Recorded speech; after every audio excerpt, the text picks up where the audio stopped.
For Polish citizens, the statement offered reassurance in a moment of anxiety. News of Russian drones entering national airspace rattled nerves across the country. Families in the east, already wary of the war in neighbouring Ukraine, now face the reality that their skies too are contested. Nawrocki's declaration that Poland has passed the test was aimed at calming those fears, projecting confidence in the nation's defences and its alliances. The emotional undercurrent of the speech cannot be overlooked. There was pride in his salute to the pilots, pride in the soldiers standing behind him, but there was also urgency, the recognition that provocations like these are unlikely to be the last. In his voice, one could hear the echo of countless leaders across history who stood on front lines, warning their people and their allies that the line between peace and conflict is thinner than many would like to believe. On the international stage, Nawrocki's words fit into a larger pattern of escalating confrontation. The drone incursions into Poland come at a time when NATO is already stretched by multiple crises, supporting Ukraine's resistance, responding to turbulence in the Middle East, and maintaining unity among diverse member states. Every provocation tests not just Poland, but the alliance as a whole. Will NATO remain cohesive in the face of pressure, or will fissures appear? Nawrocki's message was designed to push for the former. To Moscow, the warning was sharp. Poland will not hesitate to respond militarily if needed, and NATO, in Nawrocki's framing, stands firmly behind Poland. This is not simply about airspace violations. It is about credibility, deterrence, and the willingness to meet provocation with strength rather than silence. If Russia's aim was to expose hesitation, Nawrocki's statement sought to expose resilience. There is also a broader diplomatic angle. Overnight, Polish officials activated alliance communication channels, ensuring that the incident was not treated as a bilateral issue, but as an alliance matter. This was crucial. By internationalizing the response, Poland reinforced the principle that an attack or a provocation against one is a provocation against all. Nawrocki's reference to political and diplomatic readiness was meant to highlight this. Poland is not standing alone. It is standing as part of NATO's collective defense. As the speech concluded, Nawrocki turned back to his soldiers, reinforcing the bond between commander and defenders, between president and people. The symbolism was unmistakable. Poland is tested, but Poland endures. For NATO, the message was also unmistakable. Deterrence requires demonstration, not just words. And for Russia, the message was equally blunt. Your provocations are noticed and they will be met. What lingers after this statement is not just the words, but the implication of what comes next. If these were tests, as Nawrocki described them, then there will be more. Moscow will push again, perhaps in the air, perhaps on the cyber front, perhaps through disinformation. Each time, Poland will face the same question: respond decisively or risk emboldening further aggression. Each time, NATO will face the same test: stand united or fracture under pressure. The President's declaration that we have passed all these tests is both reassurance and challenge. It reassures a nation that its defence is held firm. It challenges allies to maintain that level of resolve in the days, weeks and months ahead.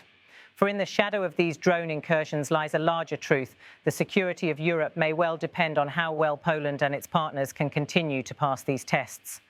As the soldiers saluted and the President departed the base, the cameras captured an image that told its own story. A nation determined not to be intimidated, a leader warning that provocations will not go unanswered, and an alliance being reminded that its credibility rests not on treaties alone, but on action in moments of crisis. Poland sees itself tested, and Nawrocki insists it has not been found wanting. The question that remains is whether NATO, too, will rise to every test still to come. From the heart of Poland, where the eastern frontier of NATO meets the rising tension of Russian aggression, President Karol Nawrocki has delivered one of his most direct warnings yet. Standing before soldiers and pilots at the military base in Poznan, the Polish leader condemned the recent violations of his nation's airspace by Russian drones. He framed the incident not as an accident, not as a miscalculation, but as a calculated provocation, a deliberate attempt to probe the readiness of Poland and the NATO alliance. The images that unfolded in Poznan were as symbolic as they were strategic. First, the president walking among his troops, shaking hands with pilots, the guardians of Poland's skies. Then the deliberate walk to the podium, a moment heavy with anticipation. Behind him, the flags of Poland and NATO. In front of him, the weight of history and the urgency of the present moment. His message was clear. Russia was testing Poland, and Poland had passed the test. Karol Nawrocki declared, in words that carried far beyond the base, that this so-called Russian provocation was designed to challenge Poland's capabilities. Yet he insisted Poland and NATO had responded decisively, politically, diplomatically, and militarily. In his telling, the drones that crossed Polish airspace were not just machines. They were signals, messages sent to gauge how far Russia could push before the alliance reacted. His response was firm. The alliance had reacted, and it had reacted well. This incident is not happening in isolation. For months, Russian forces have sought to destabilize NATO's eastern frontier with hybrid tactics, cyber attacks, disinformation, and now the crossing of drones into Allied territory. Moscow claims mistakes, navigation errors, accidents of war, but Warsaw sees something far more deliberate, a playbook of pressure calibrated just below the threshold of outright war, meant to erode security and sow hesitation. Poznan, the site of Nawrocki's statement, is more than just a military outpost. It is a symbol of Poland's role in NATO, home to pilots, training centres and critical deployments. It is one of the places where Poland demonstrates its dual identity as a sovereign nation guarding its borders and as a frontline defender of the collective defence pact that binds the Atlantic Alliance together. For the President to speak here is to underscore that Poland is not isolated, but firmly embedded in NATO's shield. His choice of words carried echoes of history. Poland knows too well the cost of hesitation. From the invasions of the 20th century to the struggles of the Cold War, Warsaw has lived through moments when the response of allies determined the fate of nations. By framing the drone incursions as a provocation, Nawrocki invoked this historical memory, signalling that Poland refuses to repeat the mistakes of the past. But his message was not only for Moscow, it was also for Washington, Berlin, Paris, and Brussels. By stressing that Poland had passed the test both politically and militarily, Nawrocki was sending a reminder: deterrence is only as strong as the credibility of the alliance.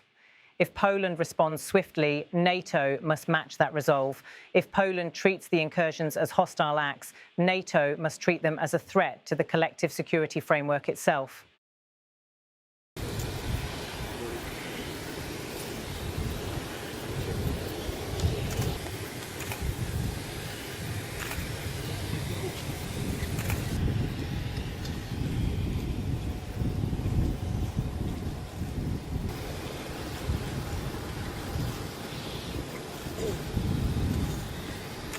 This Russian provocation, as you know perfectly well, generals and soldiers, was nothing more than an attempt to test our capabilities.